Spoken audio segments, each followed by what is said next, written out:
Hey everyone, Michael Unger here from the MacMillan Space Centre, located on a very sunny day, very cold but sunny day here on the unceded territory of the Musqueam, Squamish, and the Tsleil-Waututh, here with another edition of Ask an Astronomer. And as always, we have our astronomer, well, usually our astronomer, Marley, just a few doors down from me. Hey, Marley, what's happening? Nothing, enjoying the sun. Hopefully, I don't have to walk in as much snow on my way home after today. But It was a bit of a surprise snowstorm last night, but it looks like it's mostly melting off. yeah, which is good. It is almost March. Let's stop with the snow, please. Well, we are going to be talking a little bit about time in today's episode. You know, here at Ask an Astronomer, we cover the latest in space news. Of course, if you are following the news today, you will have to acknowledge that there is some pretty awful stuff happening out there in the news today. And we certainly want to reach out our hearts to all of the people of the Ukraine today, certainly thinking about them. Of course, here at Ask an Astronomer, we talk about space and fun things. Sometimes it's hard to separate those two things, but we're going to do our best. And we're glad that you're here watching us. If you have any questions about anything to do with space, you can put them into the chat. If you're out there watching on Telus Optic, maybe you can come into YouTube and get in on the chat so you can ask some questions. But we do have some news stories that we're going to get to. And speaking of time, Marley, it's been almost a year since we landed some very important rovers on Mars. It is a 1-year birthday for Perseverance. That's what we're going to start off with, talking about that fun little rover. Yes, it was Perseverance's birthday. So today I wanted to talk about Perseverance and all of the awesome things that that rover has accomplished in its mission so far. So Perseverance launched on July 30th, 2020 on Earth and landed February 18th, 2021 on Jezero Crater, Mars. So February 18th was Perseverance's first birthday. Its mission duration is supposed to be 1 Martian year, which is approximately 687 Earth days. And as of February 18th, 2022, it completed 365 Earth days, or just over 50% of its primary mission time, how long they anticipate the primary mission to take. And that primary mission is all the rock samples and things like that that they originally planned to do. Everything else after that, once they complete primary mission, after 687 Earth days, will be bonus secondary mission stuff that they get to work on. And so I wanted to take a look at Perseverance's first, some of the several exciting firsts that Perseverance has done, because it's been a long year since it got there. And there's you don't say. Yeah, it's been, yeah. So there's a mix of technological and astrobiology first, but all of them are important scientific advancements. And so we have, of course, the rock cores from another planet that we've been able to take with Perseverance. I think they're at about 6 or 7 now. There's also the Moxie experiment, which stands for the Mars Oxygen In Situ Resource Utilization Experiment, which is a fascinating experiment and is actually a technological demonstration. So it's the first time they're actually running this experiment just to see if it works. Of course, there was the landing video and the Martian audio. So that landing video was like kind of the first time we've recorded a descent to another planet and like sent it back to us to watch and to view. And the audio was the first sound from another world that we ever got. So if you haven't listened to that, I recommend going. It's kind of otherworldly and like incredibly silent. And there's one audio that has the breeze of Mars and also like Perseverance's machinery kind of whirring around in the background. And then there's a second one where NASA has isolated and taken away the Perseverance machinery and just left like the sounds of Mars, so the breeze and things like that. And it's very silent. I didn't realize, I knew like that it would be quiet, but it's very quiet and it's just kind of odd. Well, one of the things I always wonder about with that audio, and there have been many missions that have gone to Mars, and of course, there's been many scientists. I know the Planetary Society has been advocating to put a microphone on Mars. There was almost going to be one on the mission that failed back in, I think it was 2000, I think. So it's been many years coming to get a microphone, to get, I say microphone, but to get audio onto Mars. So what really has this done for us now? Is this really to kind of capture the imagination and give us another dimension to think about Mars in? Yeah, like it's a lot of, we can see all these pictures and things like that, but it's also like a very much a different experience. And I really like the way NASA is kind of moving and other space agencies are moving in this direction, because there's been a big push to make science, and specifically astronomy, auditory, because it is such a visual science. You end up leaving a lot of people out who maybe don't see as well or are otherwise visually impaired. And so bringing in a different dimension towards astronomy and the science and things we discover really makes it more accessible for everyone to be able to hear Mars as opposed to see it, adds a whole different dimension to science and learning as well. And I don't think there's really a scientific aspect aside from now we have the technology to do this, but there was no real science to be gained. It was I think it was literally just to be able to do it, which is something that scientists do more often than you think. Just to be able to do something is kind of a lot of it. Well, that's the impetus, just to do it, but then there's always the fun, I guess, big question mark of what potentially might we discover if we do this thing. We do it because we can do it, but we also know that if we do it, we might be able to find something that we wouldn't have been able to otherwise.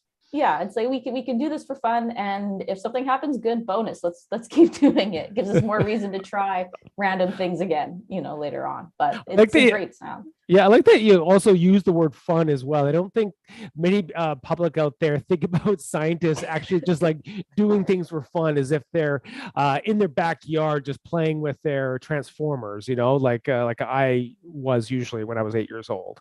But so much of science is just for fun. And it's like, yeah, we'll find really cool things out, and you can go that avenue, or you can just like, I don't know, let's fly a helicopter on Mars. Let's see if we can do it. And then we do it and it's great. And now we can do that. Or let's listen to Mars. And it's fun. It's neat. Yeah. Well, so I'm curious, anyone out there watching, if you've been following along with all the stuff that Perseverance has discovered, some of the firsts, what has captured your imagination? What has really sort of like drawn you to this story of this new rover and all of the new things it's doing? Put it in the chat. Let us know what's really captured your imagination. So over this past year, Marley, what are the other things that Perseverance has been up to? The other one I really wanted to kind of highlight is it has driven the most distance in a single day, which is 320 meters, which isn't a ton, but it's a lot for a rover on Mars. They move quite slowly. They go very carefully because there's a lot of debris and like there's no roads, like they have to be very careful where they go. But what's interesting about this distance they drove is that it was all done by AI, by like things on board Perseverance. Like the scientists don't have a joystick and they're not moving it. So they tell Perseverance, go from point A to point B, and Perseverance, using its different cameras on board and its software, identifies things that like obstacles or things that could be a problem for it. And it plans its own route. And so it did 320 meters of that by itself, which is just phenomenal that we've gotten this far and it's able to do that. That's very, very impressive that it's able to do that. And congratulations to the team, because that is so cool to me personally. But so is the Moxie experiment, which I think gets overshadowed by the other technological demonstration, which is of course Ingenuity, because Ingenuity is a cute little helicopter with fun little wheels, and Moxie is essentially a box, so it doesn't really look cool. But it's an experiment to produce oxygen from the Martian atmosphere, which is so cool. So what it does is it takes carbon dioxide, of which the Martian atmosphere is 96% made up of, and using heat and generating heat, it splits apart the carbon dioxide, stores the oxygen, and lets the carbon monoxide back into the atmosphere. And so this is a vital part for preparing for human exploration to Mars, right? We need oxygen to breathe. We can use that oxygen for propellant, and it's part of the in situ resource utilization. So not bringing things, just using what is already there. So using the atmosphere already on Mars to produce the oxygen that we need, which leaves us with not having to use up space on rocket ships to bring fuel or oxygen to Mars. We can just build it there. So we can bring more science, more people, things like that. So this is also just a technological demonstration just to see if it would work. Like it was tested on Earth, let's test it on Mars. Mm-hmm. And the Moxie's first test took place on April 20th, 2021 on the 60th Martian Sol. It had never been done before. And its first experiment was very modest. It produced about 5 grams of oxygen, which is about 10 minutes worth of breathing oxygen for an astronaut. It can make up to 10 grams of oxygen an hour, but they haven't pushed it up to that yet. Its testing comes in 3 phases. So first it will check out the instruments, its function, which is what it did on April in April. The second will be testing in various atmospheric conditions. So testing during a dust storm, testing it during different seasons on Mars, right? Winter versus summer on Mars, testing it in different locations, things like that. And the third, they described it as pushing the envelope, which make it more difficult. So do whatever you did in stage 2, but times 100, like make it harder for it to generate oxygen, go in more drastic situations, because those situations will arise if we're on Mars, right? You got to have all of your bases covered. So because this reaction, to be able to separate carbon dioxide into its two parent chemicals, you need a lot of heat. And so Moxie is actually made with special heat tolerant materials that protects it from overheating and also protects the broader, Perseverance rover from overheating and getting too hot. Mm-hmm. And so it has 9 more planned experiments, unknown when they will happen, but probably again in different seasons of Mars and, in different places. And probably once Perseverance has kind of, finished its sample collection, which has caused some more problems as it's been going on. Yeah, really interesting. So is this experiment really to try to extrapolate if Mars was, say, warmer, perhaps in its past, that it may have been able to produce some of this oxygen that may have been able to develop life?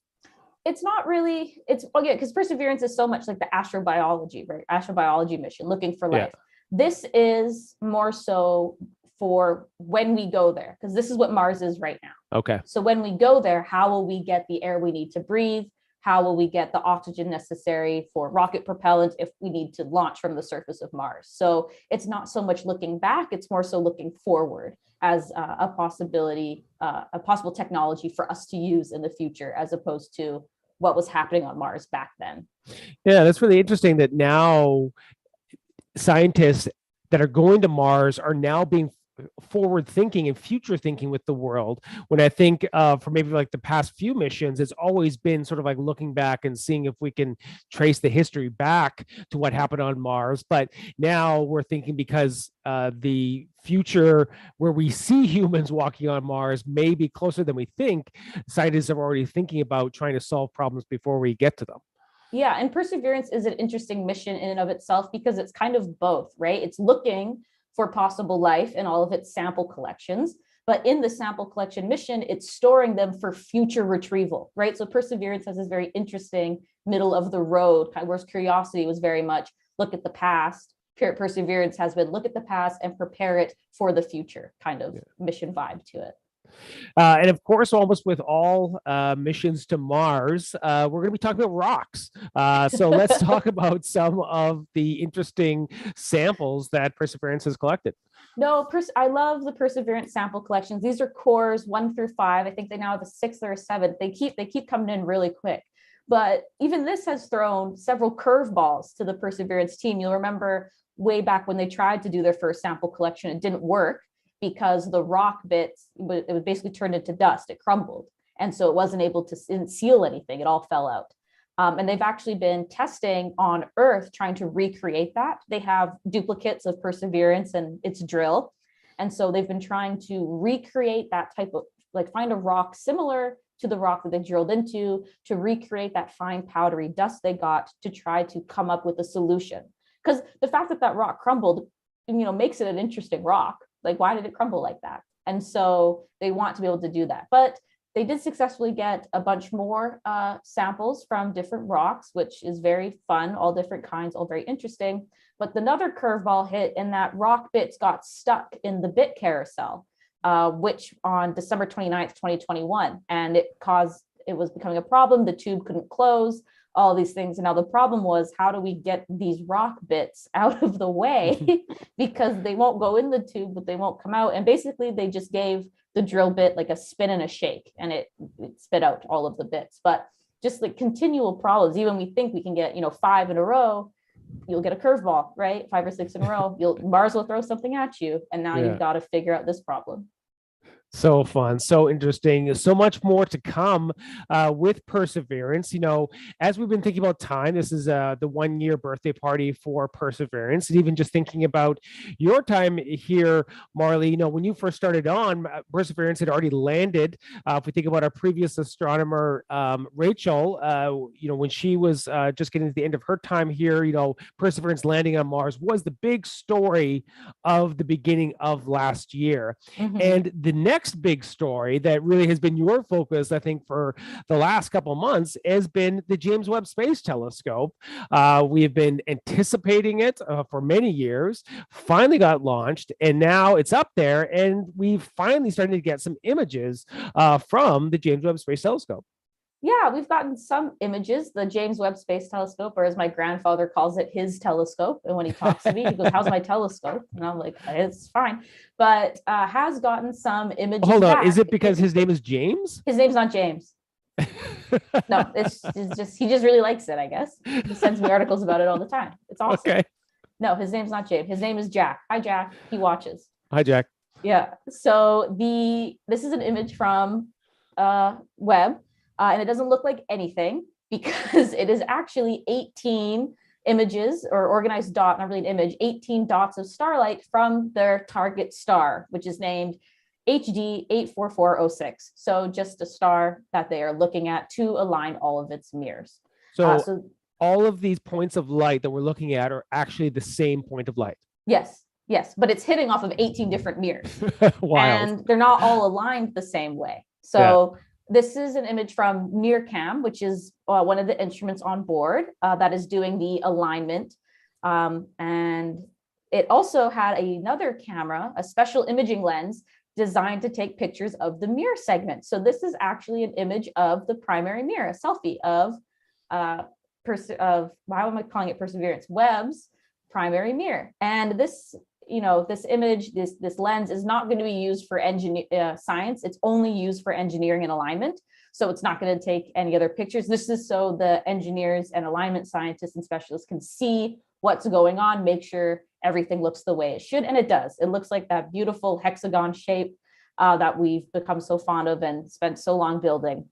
And the bright segment, interesting on this mirror, the bright segment is pointed at the star. So it's receiving light from the star, kind of perfectly aligned to just be seen like that. The rest of them were not. So the rest of them had to be aligned. And part of it in getting it aligned is identifying which point of light is coming from which mirror segment, because there's 18 of them. And you need to know where your mirrors are, because that will tell us how Webb is oriented in space, right? So they managed to do that by wiggling each mirror segment kind of a little bit on its own and seeing how the image changed. And so they were able to determine where each segment was in a way. So the image I have, the inset image, is the alignment of the mirrors and their names. Each segment has a name, very uncreative, but like A through 6 and so on, alphabetical. And they were able to see where these points of lights were. And it was needed to identify what segment was where, how they needed to tilt them. And then the ending of phase 1 is to bring them into a preset hexagonal shape, because Webb is in a hexagonal shape. That's how we work with it. So they identify which is basically that image, but flipped over the x-axis. So it's kind of upside down. And so this marks the end of phase 1, which is called segment image identification. So all of the points of light of the stars have been moved into their planned hexagonal formation. And now they're moving on to phase 2, which is segment alignment. So that's correcting positioning errors, aligning the secondary mirror, which will make the starlight more focused. So you see, for example, like B2 is incredibly out of focus and diffracted, and same with kind of all of them, but B2 is exceptionally kind of bad. And so moving the secondary mirror along with moving and aligning those primary mirror segments will make those images, those points of light, like sharper. And so when this is done, they will begin to do what's called image stacking. So that's when they bring all these 18 points of light into one point of light to get the complete image of the star that we're looking at. It's like we're playing Battleship here with C2 aligning. So nothing is blowing up, hopefully. Well, it's becoming into focus. It's like Yes. things are becoming into focus. And I know astronomers when they're working, sorry, not astronomers, when scientists are working on like on machinery and they have specific tools on that machinery that they're using, they may give them nicknames. So I wonder if some of the scientists working with the JWST are nicknaming each of these, even though the official names are A1 and B2. I think we should advocate for naming at least one of them after Jack. I mean, if this is Jack's telescope, let's advocate for renaming A4 Jack. Okay. All right. I'll get on Twitter. Let them know. Please name it after Jack. Yeah. No, but it's cool. It's still going to take a long time to get this aligned, right? So, don't hold your breath. It takes a few months for everything to come together, but it's coming together and it's working well so far. So it's going really well. Yeah. So I think the original timeline, or the last timeline I heard, was maybe around like June-ish, June, July, when we may start to get some actual fantastical photos and maybe some data that scientists can use. That's been pushed back to July for sure. Yeah. Okay, it was supposed to be June based on like their perfect, but they're like, it'll be July. June be like end of June, but they'll just do it in July, I'm pretty sure, to get the brilliant photos that we're expecting, right? Okay, so we've waited this long. I guess we can wait another month before we get some of the good stuff. Yeah, definitely. Make it be perfect, Great. Well, so if anyone out there has any questions about Mars, about JWST, throw them into the chat.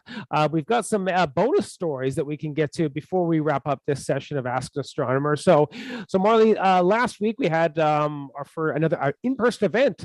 Really exciting to have in-person events again. We're having more Pi Days coming up on March 14th. Get your tickets; those are going to be going fast to the start of spring break. But I had a question. There was these visitors that came and they were wondering about the piece of space debris that was going to hit the moon. And I thought that was very timely because we just had Space Debris Day talking about things floating in our low atmosphere. And I actually hadn't heard about this at the time. And there has been a developing story around something actually is going to hit the moon. What do we know about this mystery object, Marley? Yes. So this has been an ongoing story about something that is going to hit the far side of the moon. It was first reported, I think, in early February, something was going to hit the far side of the moon. And it was first identified, or maybe late January, early February. It was first identified as being a SpaceX Falcon 9 piece from their launch of, what was it called? Deep Space something launch. I can't remember the name right now, but it was, they think it was the second stage, part of the second stage that, fell into this orbit and was it was on track to hit the far side of the moon. Or maybe Elon Musk's car. Oh, no, that's supposed to hit Earth, possibly. It's a non-zero chance it'll hit Earth. And so at first it was thought to be based on, the way it was moving, its brightness as well. Rockets have specific brightness based on when they spin and how light hits them, as opposed to different man-made or human-made objects. And so, way back, because it launched in like 2015, I think, that piece. And so it was like, well, it'll hit the moon, identified for a long time as a SpaceX piece. Now, with different observations, it's more widely accepted that it's actually part of the Chinese Chang'e 5T1 booster, which was a Long March 3C Chinese rocket, which is a precursor to the Long March 5 rocket that Chinese Space Agency now uses. And so this graph you're seeing is a spectrum from Vishnu Reddy, who's a University of Arizona associate prof. He's at Mooney Guy on Twitter. He posted this graph plot, and I'll explain what it shows, but I want to talk about the team first because it was a lot of students involved. So it was the University of Arizona Space Domain Awareness Team, and the team includes Grace Halferty, Vishnu Reddy, Adam Battle, and Tanner Campbell. And they helped to confirm that the debris that we're all looking at that's supposed to hit the far side of the moon on March 4th is from the Chinese Chang'e 5 T1 mission, not SpaceX Falcon 9 booster. And so what they did is they took a spectrum of the piece. So they looked at how it responded to light. Different atoms will emit different wavelengths when hit with energy, and each element has a specific fingerprint that you can view. And so they looked at it and they took the spectrum from that. It's the red, the 3Z, it's the black one, the one they looked at, the Chang'e 5-T1 rocket booster. And they looked at that and they compared it to the CZ-3C rocket booster, which is the old rocket model the Chinese used, and the Falcon 9 rocket booster spectrum. And based on the error bars and the trend of the data, it matches the CZ-3C rocket booster spectrum much closer than it does the Falcon 9. You notice the Falcon 9 in the blue, that has a very kind of straight line. When looking at normalized reflectance, it kind of sits at about 1, whereas the others do a trend kind of moving from 0.8 upwards towards 1.2. Very, very different trends. And so this is kind of the best match. It really confirms other evidence that was done, found. The original identification of it being a SpaceX rocket booster piece came from Bill Gray, who manages what's called Project Pluto, which is a software that tracks near Earth objects. And he thought that it was a booster based on the path in the sky, along with the brightness. It showed up at the right time, had a reasonable orbit. And he actually got information from John Giorgini from NASA's Jet Propulsion Laboratory, saying that the trajectory of the Falcon 9 rocket booster did not go close to the moon. So it would be kind of really weird if the second stage got like close enough to the moon to be able to hit it. And so Bill Gray went back to his notes and his data and became more convinced it was from China's Chang'e 5T1 mission, which launched around the same time. And it's still ultimately, most people accept it. China does say that it's not their booster, that it's not theirs at all. But the conclusion from the University of Arizona group pretty much says, yeah, it is. It's essentially the same booster, just with a different paint job. Like it follows too closely for it to be anything else. Right. So still interesting. Officially unconfirmed. No one has claimed it, but mostly everyone says it's China's. I mean, it still sort of sounds like there's a bit of mystery around it. I mean, this is really cool science that they did to even sort of like rule out what it is not. Yeah. And they kind of sort of narrowing it down using spectroscopy. I've never heard of this kind of work before. Can you compare this to anything else that we have used spectroscopy for out there in space? We usually use spectroscopy. Well, we use spectroscopy to see what things are made out of, but the things we're looking to see what they're made out of are usually stars or the atmospheres of planets. Not really like rocket pieces, but it's very like it works, right? It works. That's how the science works. So good on them for using it. Smart move. Well, we'll definitely be following this story. You said it's planning to hit in March? Yeah, it's supposed to hit March 4th, but we won't see it because it'll be on the far side, the side that we never see. But I know that there are both NASA and I think the Chinese Space Agency, Chinese Space Agency and NASA have orbiters up there. NASA has said that they are going to use their orbiters to try to look at the far side of the moon, see if they can see an impact crater or disturbances, things like that. Right, absolutely. Well, maybe we'll follow up on this on our next Astronomer, which is going to be in 2 weeks. We will be back here on March 10th, so at least to have maybe a week to figure out what's happened, and of course go over all of the other news stories that are going to happen in the universe. Always so much to talk about in half an hour. Hope to see all of you back here in 2 weeks, and of course we've got in-person events coming up as well as online. Our next big online event is going to be a hybrid event in April, which is going to focus on Venus. But before then, we've got March, like I said, Pi Day. Get your tickets. They're going to be on sale. We're going to have a fun day. We may even give away some actual pieces of pie. That is going to be delicious and fun. Thank you so much, Marley. I will see you very soon. And for all you out in YouTube, see you in approximately 2 minutes. Yeah. That's right. Take care, everyone.